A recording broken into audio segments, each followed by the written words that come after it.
What happens when one man ignores every racing rule ever written and builds the fastest car he can dream up? Meet Sébastien Lamour, the guy who spent 15 years crafting a machine that makes F1 cars look slow. Sébastien Lamour wasn't just daydreaming in the back of a lecture hall or doodling rocket-powered cars in a notebook. This guy had serious motorsport cred. We're talking over 2 decades in the racing world, and 7 of those years spent as a conceptual design engineer with the Alfa Romeo Sauber F1 team. So, yeah, he wasn't just some garage tinkerer with big dreams and a torque wrench. Now picture this, it's 2008. While most people were worried about the financial crisis, Lamour had a very different kind of crisis on his mind. What if race cars didn't have to follow any rules, like zero? No budget caps, no aerodynamic restrictions, no one breathing down your neck saying that's illegal, just pure uninhibited engineering. What would that car even look like? How fast could it go? Most people would have thought about it for 5 minutes, maybe jotted down a cool sketch and gone back to their day job. But not Lamour. That question took root in his brain and refused to leave. It consumed him. For the next 15 years, he poured everything into building that impossible dream, one simulation at a time. It started out on R-Factor, a racing sim most people use to kill time on weekends. Lamour used it to push physics to the limit. But he wasn't just playing fantasy F1, he grounded this insane idea with 3 rules that kept it tethered to reality. 1. The car had to run on real-world tracks. 2. It had to meet basic safety standards. And 3. It had to be buildable with tech we already have. No sci-fi nonsense, no in the year 3000 materials, just raw modern engineering unleashed. And that's how the blueprint for the wildest race car ever imagined started taking shape. If you really want to get lapinical, you've got to understand where Sébastien Lamour's head was at. His inspiration didn't come from a wind tunnel or a corporate boardroom. It came from a time when racing was raw, wild, and just a little unhinged, the golden era of Can-Am in the 60s and 70s. Back then, the rulebook was basically a napkin. Teams could strap in any engine they wanted, experiment with wild aerodynamics, and just go for it. The result? Fire-breathing monsters with over 1,000 horsepower that made Formula One cars of the same era look like kids' toys. It was chaos, it was dangerous, and it was pure freedom for engineers who wanted to see what their minds could really do when no one told them no. And believe it or not, that spirit's not entirely gone. Look at the unlimited class at Pikes Peak today. No limits on power, no rules on aero. Just build the wildest thing you can and send it up a mountain. The cars that show up to that event, they look like they came from another planet. That's the vibe Lamour was chasing. But instead of going off-road or climbing peaks, he focused on something even harder, building the ultimate circuit racer. Using everything modern engineering has to offer, with advanced simulation, CFD, high-end materials, he set out to prove what a car could really become when you let creativity drive the blueprint. This is where Lamour's journey takes its first wild turn. At one point, the guy seriously wanted to strap a jet engine into his race car, not a metaphorical jet engine, a literal gas turbine like the kind you'd find in a helicopter, and instead of a regular gearbox, he planned to hook it up to a continuously variable transmission. So, no gears, just this endless stream of seamless, roaring power. And you know what? That's not as crazy as it sounds. Gas turbines actually have a history in motorsport. Back in the late 60s, the Lotus 56 showed up with a Pratt and Whitney turbine pushing out around 600 horsepower. No gearbox, barely any moving parts, and a soundtrack that made everyone stop what they were doing and listen. It was light, reliable, and compact. Basically a dream if your dream sounds like a fighter jet screaming past you. But dreams have this annoying habit of colliding with physics. Lamour dug deep, laid out every possible powertrain, and realized that while turbines win in weight and simplicity, they lose big when it comes to responsiveness. The inertia is huge. You hit the throttle, and the engine takes a moment to wake up. Not ideal when you need split-second reactions on a racetrack. So back to the drawing board he went. What he came up with was still jaw-dropping. A twin-turbo 1.6-liter V6 pushing 1,600 horsepower. That's not a typo. And no, he didn't go for 2,000 or 3,000 because he'd already simulated it. At that level, you're just turning rubber into smoke. And in a final twist, Le Pinnacle doesn't run on regular fuel. It's powered by synthetic fuel, because Lamour isn't just designing the future of speed. He's designing it responsibly. This synthetic fuel isn't just about going green for the sake of it. It's a real, practical alternative that could power the car without sacrificing any performance. Think of it like jet fuel for the 21st century. Sustainable, cleaner, and made with the future in mind. That means Le Pinnacle isn't just a wild fantasy for speed junkies, it's a blueprint for what motorsport and maybe even everyday driving could look like if we finally got serious about combining performance with responsibility. Lamour's vision challenges the old-school mentality that racing and eco-consciousness are forever at odds. Instead, he shows that the two can coexist and maybe even fuel each other. Imagine a world where the fastest cars on the planet also help pave the way for cleaner technologies. That's not sci-fi anymore, that's Le Pinnacle.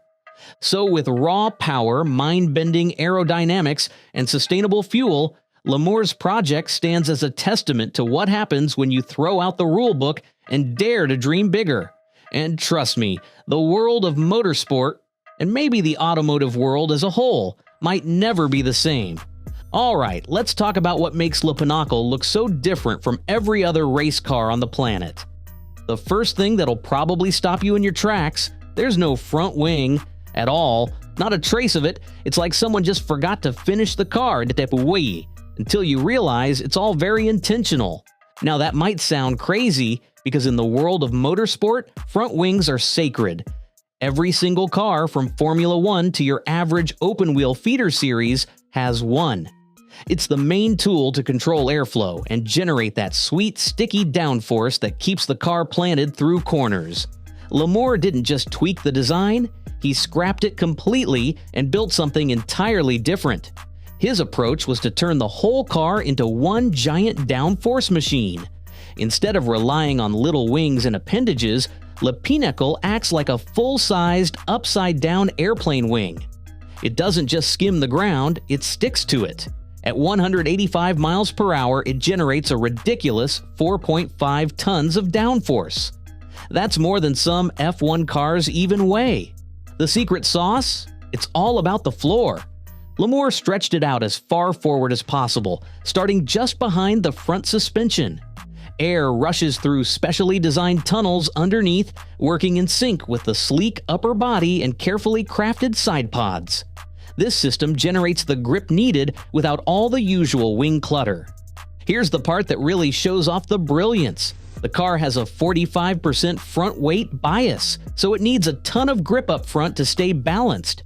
Instead of slapping on a front wing, Lamour used vortex generators and bodywork sculpting to create a kind of invisible seal, pushing air exactly where it needs to go.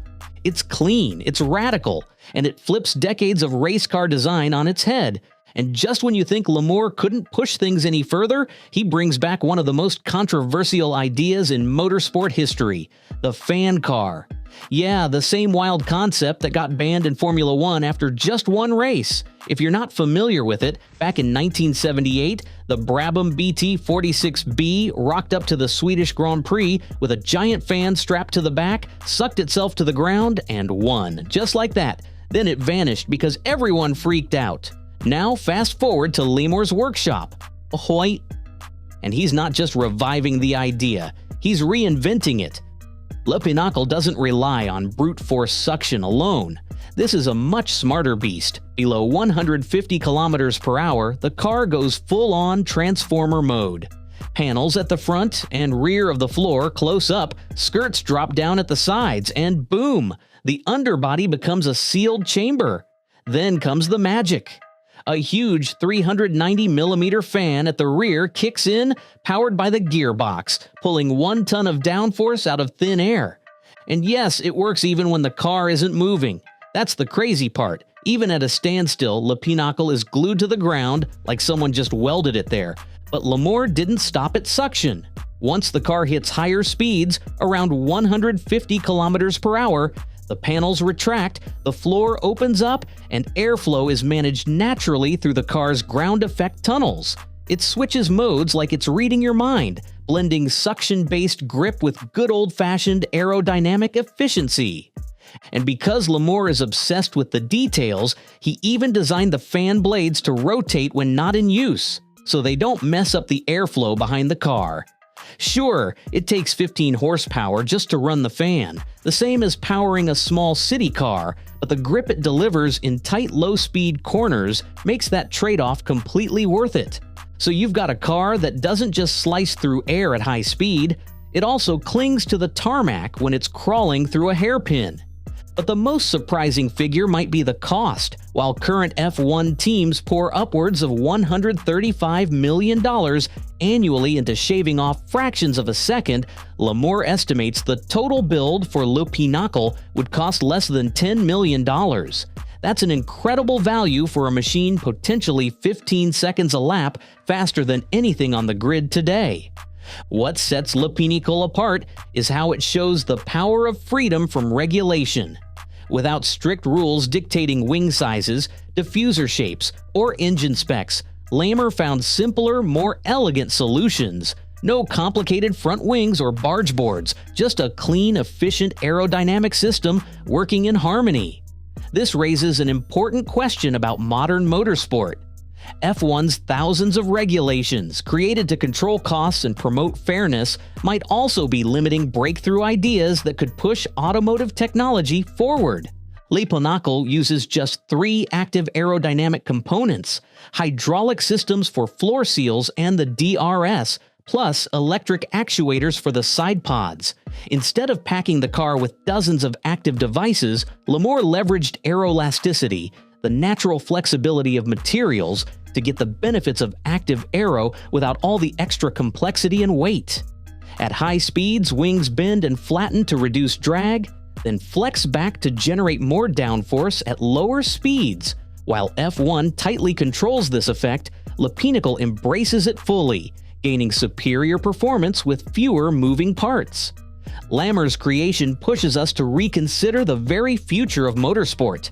Today, Formula One teams employ hundreds of engineers and pour staggering sums of money into chasing incremental gains. Yet here comes one visionary who, unbound by conventional rules, has designed something exponentially faster for just a fraction of the cost. It harks back to a time when racing was truly a playground for wild ideas. When six-wheelers roamed tracks, fan-powered cars literally sucked themselves to the asphalt, and skirts sealed the cars to the ground. Back then, innovation wasn't just encouraged, it was the lifeblood of competition. But the question now is whether modern motorsport has regulated away its very soul. Regulations certainly serve crucial purposes, controlling spiraling costs, keeping drivers safe, and theoretically improving the spectacle on track.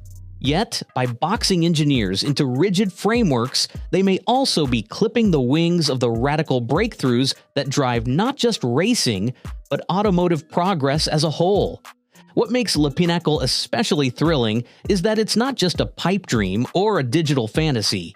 It's a real blueprint, a tangible vision of what happens when pure engineering brilliance meets unlimited creativity.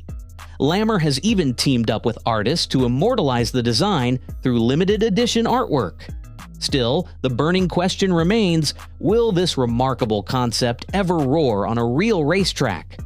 History shows there's a precedent for this kind of boundary-pushing freedom. The unlimited class at Pikes Peak continues to rewrite the rulebook, with cars like the Volkswagen ID.R shattering records once thought untouchable. Electric vehicles are proving that alternative powertrains can not only compete but outshine traditional engines. So what if a major manufacturer took on Le Pinnacle, not just as a concept or marketing stunt, but as a serious project to demonstrate the true potential of automotive technology unleashed from regulatory chains? With a price tag well below what some teams spend in a single season, the barrier isn't money, it's vision. There's one piece of the puzzle that can't be overlooked when talking about Le Pinacle: the human element. The legendary Brabham BT 46B fan car already pushed drivers into extreme territory with its intense lateral forces, something even Niki Lauda found downright unpleasant. He noted that the way ground effect tech developed meant drivers would regularly face punishing G-loads, which weren't just tiring, they risked overshadowing pure driver skill. Imagine being pushed to your limits physically while trying to master a machine that's demanding every ounce of focus. Le Pinacle cranks that challenge up even further, boasting cornering forces up to 7G. Modern F1 drivers train hard to handle 5 or 6G, but sustaining 7G through every turn tests the very edges of human endurance. This isn't just about strength or stamina, it raises a bigger question. Should racing push humans to their absolute physical limits? When the body is subjected to 7 times its normal weight, even simple tasks like shifting gears become monumental challenges. That's why the option for an automatic transmission isn't just a convenience, it could be a vital safety feature. It lets drivers dedicate their full mental and physical energy to controlling the car and surviving the extreme forces racing at this level demands. Lammer's vision for Le Pinacle also offers a broader lesson beyond the racetrack. In a world where innovation often happens inside rigid corporate structures and regulatory red tape, his 15-year personal obsession proves the power of unfettered creativity. There were no committees, no budget battles, no compliance checkers, just pure engineering passion tackling a seemingly impossible problem. His choice of synthetic fuel is another example of this fresh thinking. While many debates rage about electric versus internal combustion, Lamour found a middle ground, combining the thrill and performance that petrolheads crave with the environmental responsibility that modern engineering demands. This isn't just a tech solution, it's a mindset shift born from freedom of thought rather than the confines of existing paradigms. Le Pinacle's holistic approach, blending performance, sustainability, and real-world practicality, shows what happens when innovation isn't about tweaking within limits, but reimagining the whole game. That's the kind of thinking that could truly push automotive technology into a new era. As we come to the end of this deep dive into Le Pinacle, one big question lingers. What innovations are slipping through our fingers because of all the rules and regulations that shape motorsport? Sébastien Lamour's design shows us that sometimes the biggest breakthroughs don't come from pushing harder within the box, they come from stepping outside it and asking if the box is even necessary. Look back at racing history and you'll see examples of this. Ground effect aerodynamics were once a staple in Formula One before being banned for safety reasons. Fan car technology promised huge performance gains but was pulled due to politics. And active suspension systems that adjusted in real time were outlawed because they were just too effective. Each of these rules was created with a purpose: safety, fairness, cost control. But taken together, they may have shut down entire paths of innovation that could have pushed not only racing, but everyday cars forward. Lammer's work isn't just a concept. It's a glimpse of what could happen if those barriers were lifted even just for a moment. Le Pinacle is more than an insanely fast race car. It's a manifesto for what engineering could be when freed from convention. While most progress these days comes in small steps within tight frameworks, Lamour dared to ask, what if we start fresh, with no limits? The result is a machine that could lap circuits 15 seconds faster than today's F1 cars, built for a fraction of the cost, packed with ideas that could redefine automotive tech. Whether or not Le Pinacle ever hits a real track, Lamour has already done something priceless. He proved that individual passion and unrestricted thinking can dream up solutions even the best-funded teams can't. In a world obsessed with incremental improvements and strict compliance, maybe what we need most are more engineers who are willing to spend years chasing impossible questions. because often the impossible is just improbable, waiting for someone brave enough to rewrite the rules and bold enough to imagine a new reality.